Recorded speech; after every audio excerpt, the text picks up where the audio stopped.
ఈ రోజు ఎంత ఉంది పోనీ? ఈ రోజు ఎంత ఉంది? 2 lakhs ఉంది. బంజారా హిల్స్ లో ఇప్పుడు ఇక్కడ 2 lakhs లో ఉంది. ఎలా పెరిగింది అసలు ఏంటిది? 2200 రూపీస్ 2000 రూపీస్ ఉన్నది 2 lakhs కి ఎలా వచ్చింది సార్? మీరు ఇంటరాక్ట్ అవ్వాలి అందరు కూడా, ఓకేనా? ఎలా అయ్యింది? ఇన్ఫ్రాస్ట్రక్చర్ వచ్చింది, డెవలప్మెంట్ జరిగాయి, రోడ్స్ వచ్చాయి, ట్రాన్స్పోర్టేషన్స్ వచ్చాయి, అవునా? పబ్లిక్ పాపులేషన్ వస్తూ ఉంది, ఇంక్రీజ్ అవుతుంది, అవునా? సరౌండింగ్ హైదరాబాద్ సరౌండింగ్ అంతా కూడా అవుటర్ రింగ్ రోడ్ వరకు కూడా తీసుకుందాం, ఓఆర్ వరకు కూడా లాక్స్ నుంచి ఓఆర్ వరకు ఎక్కడికి వెళ్ళినా కూడా ఒక 25K అనుకుందామా? 35 నాకు తెలిసినంత వరకు 35 క్రాస్ అవుతుంది. కొన్ని లీస్ట్ అనుకుందామా 25-30 వరకు, 30K 25K 50K కొన్ని ఏరియాస్లలో, అవునా? స్ప్రెడ్ అవుతుంది. Simple logic. ఎందుకంటే హైదరాబాద్ కి స్టాటిస్టిక్స్ ప్రకారంగా తీసుకుంటే డైలీ ఒక 320 ఫ్యామిలీస్ ఎంటర్ అవుతున్నాయి నలుమూల నుంచి. ఫ్యామిలీస్ ఆల్ సైడ్స్ నుంచి. ఫర్ ఎగ్జాంపుల్ ఇది నార్త్ అనుకుందాం, east, south and west. North side మీరు చెప్పినటువంటి హైవేస్ ఏంటి సార్ ఇందాక? Siddipet, Karimnagar, okay, Nizamabad, Medchal, okay. South side sir Warangal highway, Sagar highway, okay. East Vijayawada and Warangal. West Bombay highway, Vikarabad side ఒకటి, అండ్ ఇంకా బెంగళూరు హైవే ఇక్కడ వచ్చేసింది ఆల్రెడీ. ఇవి sir highways. Next coming Hyderabad కి రీజనల్ రింగ్ రోడ్ వస్తుందా రాదా? మ్యాండేటర్ గా వస్తుంది ఖచ్చితంగా. దాని కన్స్ట్రక్షన్ అనేది అది కంప్లీట్ చేసుకునే వెళ్తుంది. పొలిటికల్ పార్టీస్ తోటి సంబంధం ఉందా రీజనల్ రింగ్ రోడ్ కి? ఏ పొలిటికల్ పార్టీ తోటి కూడా సంబంధం లేదు. రీజనల్ రింగ్ రోడ్ వచ్చి తీరుతుంది. ఇక్కడ ఉన్నటువంటి ఇప్పుడు for example regional ring road దగ్గర వరకు మనం తీసుకుందాం. ఫర్ ఎగ్జాంపుల్ హైదరాబాద్ సెంటర్ ఇది ఒక 30 కిలోమీటర్స్ రేంజ్ అనుకుందాం, ఇది ఒక 60 కిలోమీటర్స్ రేంజ్ అనుకుందాము. 60 కిలోమీటర్స్ రేంజ్ లో రీజనల్ రింగ్ రోడ్ కు ఉన్నటువంటి ప్రైజెస్ ఏంటి సార్ ఒకసారి డిస్కస్ చేద్దాం. ఎంత? 15. 60 కిలోమీటర్స్ రేంజ్ లో మనకి 10K నుంచి 15K, ఇంకా ఎక్కువ ఎక్కడ ఒక 20 వరకు వేసుకుందామా? 20 కొన్ని అంటే ఆన్ అండ్ యావరేజ్ తీసుకుందాం. ఇప్పుడు ఓఆర్ఆర్ దగ్గర కూడా మనం కొన్ని ప్లేసెస్ కి వెళ్తే గనక అక్కడ డిమాండ్ ఎక్కువ లేకపోతే 25కి దొరుకుతుందా లేదా? ఆన్ అండ్ యావరేజ్ గా తీసుకుందాం, హైయెస్ట్ తీసుకుందాం అండ్ లోయెస్ట్ కూడా తీసుకుందాం. రీజనల్ రింగ్ రోడ్ ఏంటి సార్ ఇప్పుడు 10K నుంచి 15K, కొన్ని చోట్ల 20 కూడా ఉంది. మా ప్రాజెక్ట్స్ కొన్ని దానికన్నా కొంచెం ఎక్కువ కూడా ఉన్నాయి, కొన్ని అయిపోయినాయి ఆల్రెడీ, సోల్డ్ అవుట్ కూడా అయిపోయినాయి. సో ఇప్పుడు ఇన్వెస్ట్మెంట్ ఎంట్రీ ఎక్కడ సార్? ఇన్వెస్ట్మెంట్ ఎక్కడ చేయాలి? ఇప్పుడు ఫర్ ఎగ్జాంపుల్ 2 lakhs ఉంది, 200 స్క్వేర్ యార్డ్స్ భూమి తీసుకున్నాను, 4 lakhs అవుతుందా? Saturated. Exactly. Round of applause ఒక్కసారి సార్ కి. ల్యాండ్ అనేది ఎప్పుడైనా సరే సాచురేటెడ్ పాయింట్ టచ్ అయ్యిందా? క్లోజ్. ల్యాండ్ కి సాచురేటెడ్ పాయింట్ కి అనేది ఒకటి దగ్గర సంబంధం. ఒకసారి సాచురేటెడ్ పాయింట్ కి టచ్ అయిపోయిందంటే ఇంకా క్లోజ్. 30,000, 50,000, 30,000, 25,000 లో ఉన్నటువంటి ఏరియా తీసుకుందాం. ఇందులో ఒక 200 స్క్వేర్ యార్డ్స్ భూమి తీసుకుందాం సార్. 50,000 per స్క్వేర్ యార్డ్ తీసుకుందాం. 1 lakh ఎప్పటికి అవుతుంది? 10 years లో అవుతుంది 1 lakh ఫర్ ఎగ్జాంపుల్, ఓకేనా? ఇది ఇంటరాక్షన్ సెషన్ సార్ ఇది, ఓకేనా? నాకు తెలిసింది మీకు చెప్పట్లేదు, మీ లోపల ఉన్నదాన్నే మనం బయటికి తీయాలి ఇప్పుడు మనం అందరం. ఎందుకంటే అందరం కలిసి వర్క్ చేసుకుంటున్నాం కాబట్టి ఇది ఖచ్చితంగా టీం వర్క్ ఇది, ఓకేనా? సో ఇది 50,000 per స్క్వేర్ యార్డ్ చొప్పున తీసుకున్నాం for example. Next up coming 1 lakh ఎప్పుడు అవుతుంది? Approximate 10 years. Okay, 50,000 into 200 square yards ఎంత ఇన్వెస్ట్మెంట్? 1 CR పెడితే 2 CR అవుతుంది, అంతేనా? 1 CR క్యాష్ ఎంత మంది దగ్గర ఉంటుంది? సో ఇది కూడా ఇప్పుడు ఇన్వెస్ట్మెంట్ ఎంట్రీ క్రాస్ అయిపోయింది. సో నెక్స్ట్ ఇన్వెస్ట్మెంట్ ఎంట్రీ ఎక్కడ సార్? RRR. 10,000 పెట్టి కొనుక్కున్నారు ఫర్ ఎగ్జాంపుల్, ఓకేనా? ఎంత అవుతుంది? Next up coming 10 to 15 years అనుకుందాం, ఎంత అవుతుంది? డబుల్ అవుతుంది, ట్రిపుల్ అవుతుంది, ఓకే, డన్.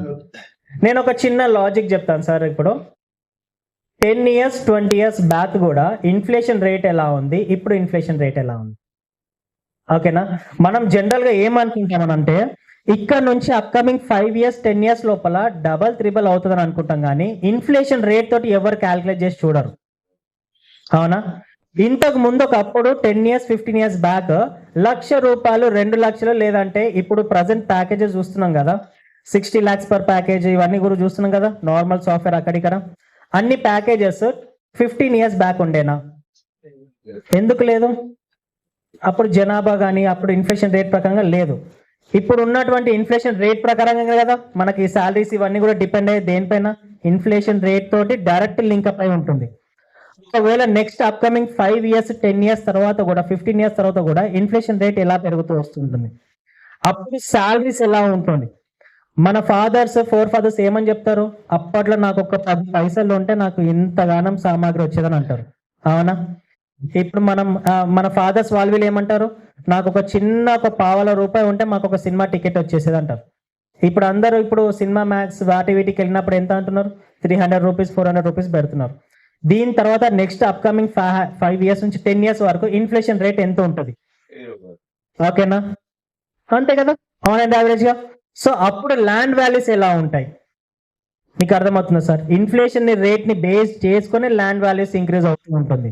ఓకేనా? సో అందుకనే నెక్స్ట్ అప్కమింగ్ మనకి రీజనల్ రింగ్ రోడ్ అనేది ఇప్పుడు ఇన్వెస్ట్మెంట్ ఎంట్రీ సార్. దీనికి తప్ప ఒక మనిషి పెట్టిన పెట్టుబడికి మేజర్ గా వచ్చేది ఎక్కడ లేదు. ఇది కన్ఫర్మా? ఈ విషయం కన్ఫర్మ్ కదా? నేను ఇందులో మైనస్ పాయింట్స్ అవి కూడా కొన్ని చెప్తూ ఉంటాను. ఫర్ ఎగ్జాంపుల్ మా ఫాదర్ విజయవాడ హైవే సైడ్ పెట్టారు ఒక 25 years పెట్టుబడి. అక్కడ ఎలా వచ్చింది రిటర్న్ అనేది మాకు తెలుసు, మీ అందరికి కూడా తెలుసు. ఓకేనా? షామీర్పేట్ హైవే సైడ్ పెట్టారు కొన్ని ఇన్వెస్ట్మెంట్స్, అక్కడ ఎలా వచ్చిందో తెలుసు. ఓకేనా? యాదగిరిగుట్ట వైపు పెట్టారు, అక్కడ ఎలా వచ్చింది అని తెలుసు. షాద్ నగర్ వైపు కూడా చూసారు, పెట్టారు, అక్కడ రిటర్న్స్ అనేది ఎట్లా వచ్చిందో తెలుసు. ఓకేనా? అన్ని చోట్ల సేమ్ వచ్చి ఉంటుందా? అవునా? కానీ పెట్టినప్పుడు మాత్రం థాట్ ఒకటే, ఇక్కడ పెరుగుతుందేమో, ఇక్కడ పెరుగుతుందేమో, ఇక్కడ ఈ డెవలప్మెంట్స్ వస్తున్నాయి, ఆ డెవలప్మెంట్స్ వస్తున్నాయి అనేసి పెరుగుతుందేమో అని పెట్టారు. జనరల్ గా సంపాదించే వాళ్ళందరూ కూడా ఉన్నటువంటి ఒకటే ఒక లాజిక్ ఏంటిది అని అంటే, don't keep all your eggs in one basket అన్నది ఒక సామెత ఉంది. ఇది సంపాదించే ప్రతి ఒక్కరు పాటించేది. మీ దగ్గర ఉన్నటువంటి ఎగ్స్ అన్నిటిని కూడా ఒకే బాస్కెట్ లో పెట్టకండి. ఒకసారి బాస్కెట్ స్లిప్ అయిందా ఎగ్స్ అన్ని క్లోజ్. ఇన్వెస్ట్మెంట్స్ కూడా అంతే. ఓకేనా? సో ఇన్వెస్ట్మెంట్స్ కూడా ఎప్పుడు ఎలా ఉంటాయి అని అంటే డిఫరెంట్ ప్లేసెస్లలో ఉంటాయి. మా ఫాదర్ కి ఏమైనా లాస్ వచ్చిందా? లాస్ ఎక్కడ రాలేదు, రిటర్న్స్ లో డిఫరెన్స్ ఉంది అంతే. వచ్చినటువంటి రిటర్న్స్ లలోనే డిఫరెన్స్ ఉంది తప్ప లాస్ ఎక్కడ లేదు. కానీ తను మాత్రం పెట్టింది మాత్రం డిఫరెంట్ ప్లేసెస్లలో అన్ని చోట్లలో పెట్టారు.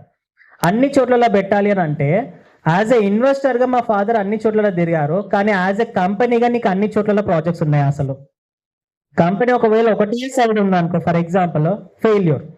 కంపెనీకి అన్ని సైట్స్లలో ఉందా? ఎస్, మనకి గుట్ట వైపు ఉంది. ఓకే, విజయవాడ సెలెక్ట్ చేయలేదు, శ్రీశైలం హైవే వైపు ఉంది, బెంగళూరు హైవే వైపు ఉంది, వికారాబాద్ హైవే వైపు ఉంది. ఓకేనా? అండ్ నెక్స్ట్ అప్కమింగ్ మనం సదాశివపేట సైడ్ కూడా వెళ్తున్నాం. ఇప్పుడు మనం అప్కమింగ్ పైప్ లైన్స్ లో కంపెనీకి అన్ని వైపులలో ప్రాజెక్ట్స్ ఉన్నాయా లేవా? ఉంటే ఏ ప్రైజెస్లలో ఉన్నాయి, ఎంతలో ఉన్నాయి? Next upcoming 5 to 10 years 15 years లోపల ఎంత పెరుగుతుంది? అసలు నా డైరెక్ట్ లాజిక్ ఏంటిదని అంటే, సార్ ఇవన్నీ వదిలేద్దాము, గవర్నమెంట్ గురించి వదిలేద్దాము, పాలిటిక్స్ గురించి వదిలేద్దాము, అన్ని వదిలేద్దాము. రీజనల్ రింగ్ రోడ్ దగ్గర ఇన్వెస్ట్మెంట్స్ కనుక పెడితే నెక్స్ట్ అప్కమింగ్ 5 to 10 years ఏమైనా రిటర్న్స్ ఉంటాయా ఉండవా? 100% ఉంటాయి. ఈ డైరెక్ట్ లాజిక్ అయితే అర్థమవుతుంది కదా. సో మనకి కంపెనీ ఎలా ఉంది? ఇప్పుడు ఫర్ ఎగ్జాంపుల్ ఇంకొకటి కూడా చెప్తాను. మా ఫాదర్ ఇన్వెస్ట్మెంట్ చేసినాయి, కొన్ని డబుల్ రిజిస్ట్రేషన్స్ అయ్యాయి. ఓకే, కొన్ని అసలు ల్యాండ్లే కనిపించలేవు. ఓకేనా? ఇలా కూడా ఉన్నాయి. కానీ ఎక్కడ కూడా రియల్ ఎస్టేట్ ని తప్పు పట్టలేదు. మీరు ఒకవేళ SSC 10th క్లాస్ అనుకుందాం సార్, మీరు అందరు 10th క్లాస్ స్టూడెంట్స్, మీరు అందరు ఎగ్జామ్ రాశారు. మీరు అందరిలో కొంతమంది టాపర్స్ అయినారు, కొంతమంది ఫెయిల్ అయినారు, కొంతమంది పాస్ అయినారు. అందరు ఫెయిల్ అయిన పర్సన్ నేను పిలిచాను, ఏమైంది ఫెయిల్ అయినావు అని అన్నాను. SSC బోర్డు వాళ్ళది తప్పు, క్వశ్చన్ పేపర్ చాలా టఫ్ గా ఇచ్చినారు అని అన్నాడు, మీరేమంటారు? కదా, అంతేనా? ఎగ్జామ్ అందరికి ఒకటే. వీడు ప్రిపేర్ అయినాడు, వాడు కొంచెం ప్రిపేర్ అయినాడు, కొద్ది గొప్ప బయటపడ్డాడు, నువ్వు ప్రిపేర్ కాలేదు, నువ్వు ఫెయిల్ అయినావు. ఇది కరెక్టా? ఆ పర్సన్ అన్నది కరెక్టా? ఎగ్జాంపుల్, రియల్ ఎస్టేట్ లో అందరికి కూడా నెగటివ్ ఎక్స్పీరియన్సెస్ ఉంటాయి సార్. ఒక పర్సన్ వచ్చి నేను అక్కడ పెట్టిన అది పోయింది, ఇది పెట్టినా ఇది పోయింది అని అంటుంటాడు. నేనేమంట, real estate evergreen business అని అంట. అవునా కదా? Real estate evergreen business. ఇందులో సక్సెస్ అయినటువంటి వాళ్ళందరూ ఉన్నారు, కొద్ది గొప్ప సక్సెస్ అయిన వాళ్ళు ఉన్నారు, ఫెయిల్ అయిన వాళ్ళు కూడా ఉన్నారు. ఇప్పుడు తప్పు ఎవరిది సార్? రియల్ ఎస్టేట్ దా? రియల్ ఎస్టేట్ లో దందాలు అవుతాయా? రియల్ ఎస్టేట్ లో రౌడీజాలు అవుతాయా? లేకపోతే రియల్ ఎస్టేట్ లో ఏమవుతాయా? నువ్వు సరిగా ప్రిపేర్ అవ్వలేదు.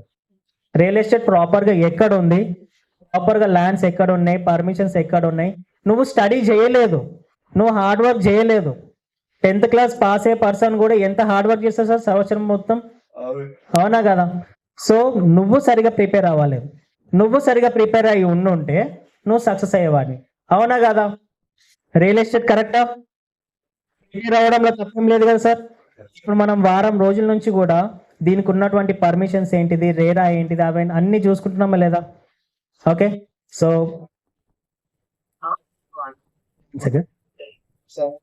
మురళీ సార్